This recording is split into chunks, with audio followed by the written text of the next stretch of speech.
Дағдылар арқылы жетістікке жету. Біз өз әдет дағдыларымыздың құлымыз. Ендеше күнделікті дағдымызды өзгерту арқылы өмірімізді өзгерте аламыз. Роберт Кийосаки. Кез келген жетістіктің артында жақсы дағдылар мен ұстанымдар тұр. Дағды дегеніміз күнделікті өмірде жиі қайталанып, автоматты түрде іске асырылатын әдеттер жиынтығы. Дюка университетінің зерттеуі бойынша күнделікті іс-әрекетіміздің 45% біздің бейсаналы түрде тұрақты әрі қайталап жасайтын дағдыларымыздан тұрады екен. Адам баласы өмірлік ұстанымдары мен дағдыларын реттеген кезде жетістік өздігінен келеді. Джим Рон бұл жайлы былай дейді: жетістік бұл күнделікті үзбей жасалатын жай ғана қарапайым қағидалардан басқа ештеңе емес. Ал кері кету де дәл солай, күнделікті қайталанатын қателіктердің нәтижесі.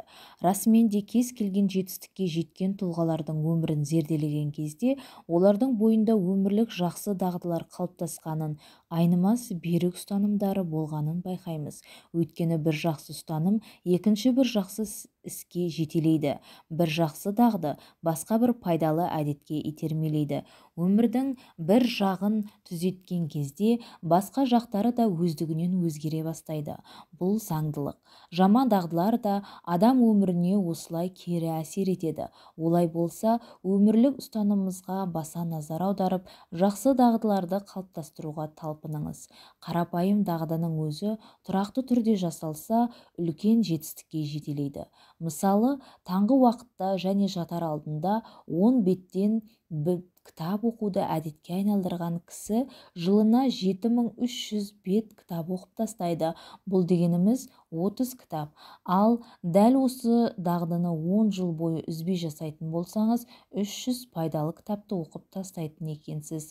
Тек таңертең немесе жатар алдында 5 беттен ғана оқығанның өзінде жоғарыдағы санның жартысындай кітапты бітіресіз. Ал мұншалықты кітаптағы пайдалы білім арқылы көкжиектің кеңіп, өмірде кездескен мәселелерді тиімді шешуді үйренесіз, жаңа тәсілдерді меңгересіз.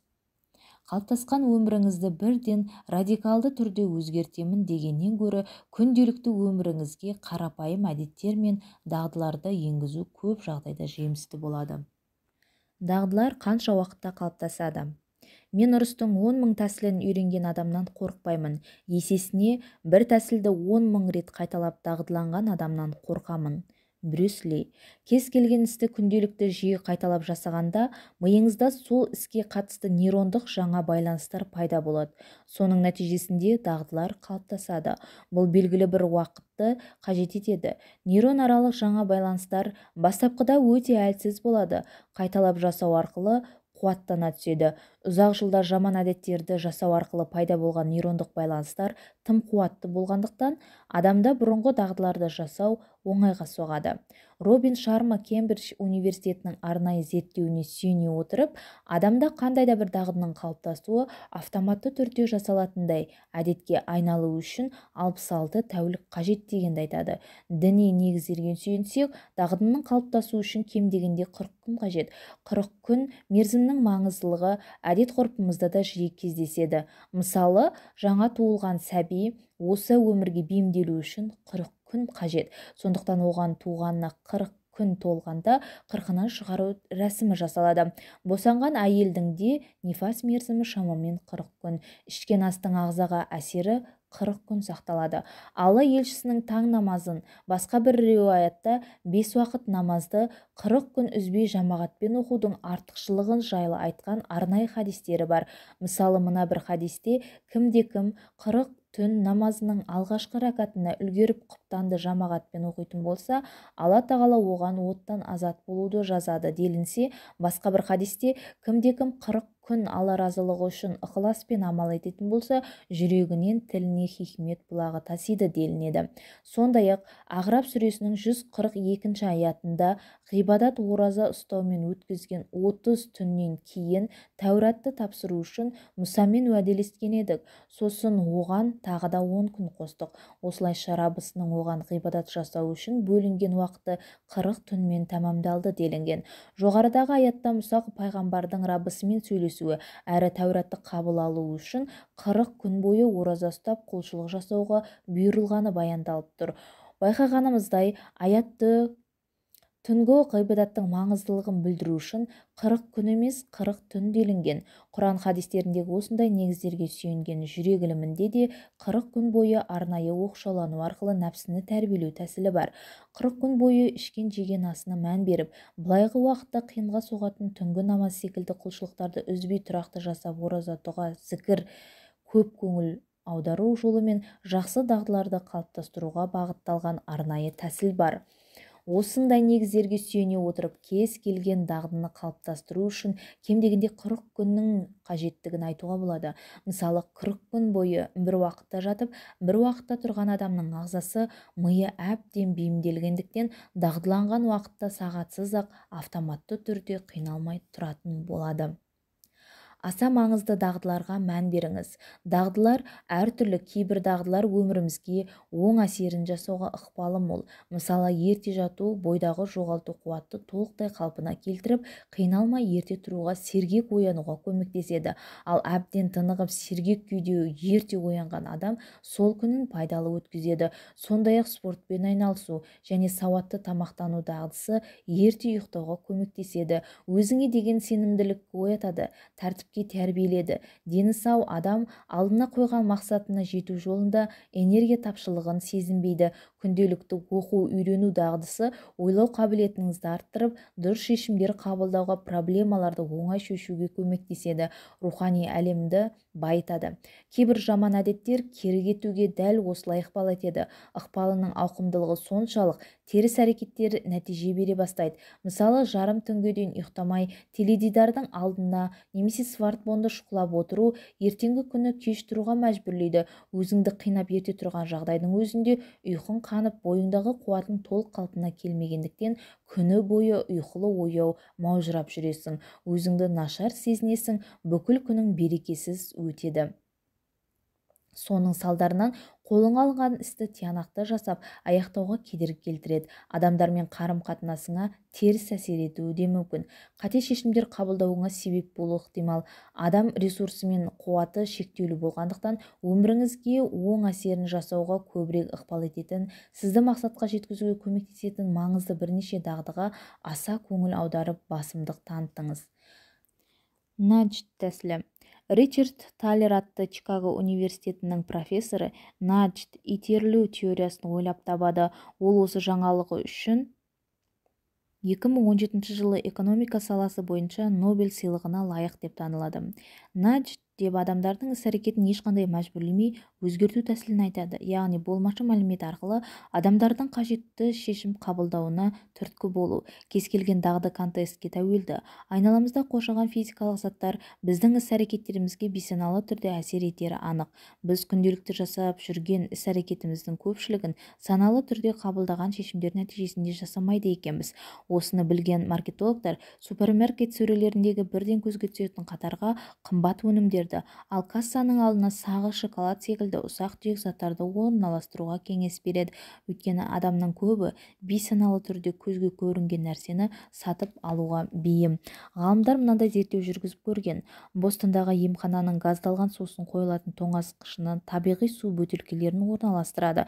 Қарапайым ғана осы өзгеріс 3 айдың ішінде газдалған сусындардың сатылуын 11%-ға төмендетіп, ал судың сатылуын 25%-ға көтеріп тастаған. Зерттеу жүргізгендер азық-түлікке қатысты да осындай өзгерістер жасау арқылы ұқсас нәтижелерді қол жеткізген. Кафетерияға келген кісілерге не істеу керек екендігі арнайы айтылмаса да, қарапайым сыртқы өзгерістер арқылы тұтынушылардың дұрыс шешім қабылдауына ықпал еткен. Осы тәсілді біз күнделікті өмірімізге тиімді қолдана аламыз. Мысалы, күнделікті су ішетін әдет қалыптастыру үшін холл, ас үй секілді ортақ орындардың көрінетін жеріне су құйылған ыдыс пен стакан әкеп қойыңыз. Көбірек көкөніс пен жеміс жеуді қаласаңыз, онда оларды жуып ас үйдің көзге түсетін жеріне орналастырыңыз. Ас тамақ ішу үшін шағын табақ пен кішкентай қасық қолданыңыз. Жиі кітап оқу үшін тынығып демалатын бөлмелерге кітаптарыңызды қойыңыз. Мысалы, холлда бір кітап, жатын бөлмеде басқа бір кітап тұрсын. Музыкалық аспаптарда көбірек ойнағыңыз келсе, оларды да өзіңіз көбірек уақыт өткізетін холл, кабинет секілді бөлмелердің көзге бірден түсетін ыңғайлы жерлеріне орналастырыңыз. Кез келген аралық бос уақытты пайдалану дағдысы. Бос уақыт пайда бола қалса, тиімді пайдалануды әдетке айналдырыңыз. Қалалық жерде күніне кем дегенде 40 минутымыз тек жолға кететіні белгілі. Бұл дегеніміз жылына 14.600 минут, яғни 243 сағатымыз жолда өтеді деген сөз. Көлікте тұлғалық дамуыңызға үлес қосатын, білім көкжиегіңізді кеңейтетін пайдалы ақпараттарды дағдыландырыңыз. Тіпті шет тілін үйреніп алуға да болады. Мысырда оқып жүргенде күніне арабша 30-40 жаңа сөз жаттайтынмын, бірақ оларды жаттауға арнайы уақыт бөлмеймін. Университеттен қашық жерде тұрамыз, оның үстіне Каир қаласында көлік кептелісі өте көп. Үйден шығарда арнайы кішкентай қағаздардың бір жағына арабшасын, екінші бетіне қазақшасын жазып аламын. Автобуспен оқуға барып келерде әлгі сөздердің бәрін жаттап алуға тырысамын. Нәтижесінде 1,5 жылдан кейін араб тіліндегі діни әдебиеттерде сөздіксіз оқитындай деңгейге жеттім. Дүкенге, емханада, ұзын сонар кезекте тұрғанда, не болмаса бір адамды яки көлікті күтіп болған жағдайда гаджетіңізден электронды кітап оқуды әдетке айналдырыңыз. Осындай жағдайларда оқу үшін өзіңізбен бірге шағын кітап алып жүруге де болады. Европа, Жапония секілді дамыған елдерде бұл әдет қоғамдық деңгейде кеңінен қолданылатынын байқауға болады. Өзіңнен есеп алу дағдысы. Егерде есті кісілердің қатарында болғың келсе, күнінде бір мәрте, болмаса жұмысында бір, ең болмаса айында бір өзіңнен өзің есеп ал. Абай. Жатар алдында күннің қаншалықты өнімді болғандығын білу мақсатында күндік жоспарыңды істердің атқарылып атқарылмағандығына қарап, өзіңнен есеп алуды дағдыға айналдыруға пайдалы. Кез келген жетістік күнделікті атқарылған істерінің жиынтығы. Күн сайын өзіңді есепке тарту арқылы атқарылған істеріңді көріп, жігерлене түсесің. Жасалған істі есіңе түсіріп, көңілің көтеріліп, өзіңе деген сенімділік пайда болады. Жасалған жұмыс үшін жаратқанға шүкір етесің. Ал жоспардағы атқарылмай қалған істердің себебіне үңіліп, келесі жолы оны жасаудың тиімді тетіктері мен жолдарын қарастырасың. Бөгеттері болса, оны жоюдың амалын іздейсің. Есеп алып болған соң, келесі күннің жоспарын жасап, пысықтап алуды да әдетке айналдырған тиімді. Алдыңа қойған мақсатқа апарар жолдың қай жеріне келе жатқаныңды білу үшін аптасына, айына бір рет өз-өзіңнен есеп алуды да ұмытпа. Әзіреті Омар, Алланың таразысына тартылмас бұрын өздеріңнен есеп алыңдар деген. Ізгі жандар өзінен бүгін Алла ризалығы үшін қандай іс қылдың деп есеп алатын болған. Құранда әр адам ақыретіне не әзірлегеніне назар аударсын делінген. Достар, менің каналыма тіркеліп және қоңыраушаны басып қойыңыздар. Өзіңізге ұнайтын кітаптың аудиосын тыңдағыңыз келсе, комментарийға жаза кетіңіз.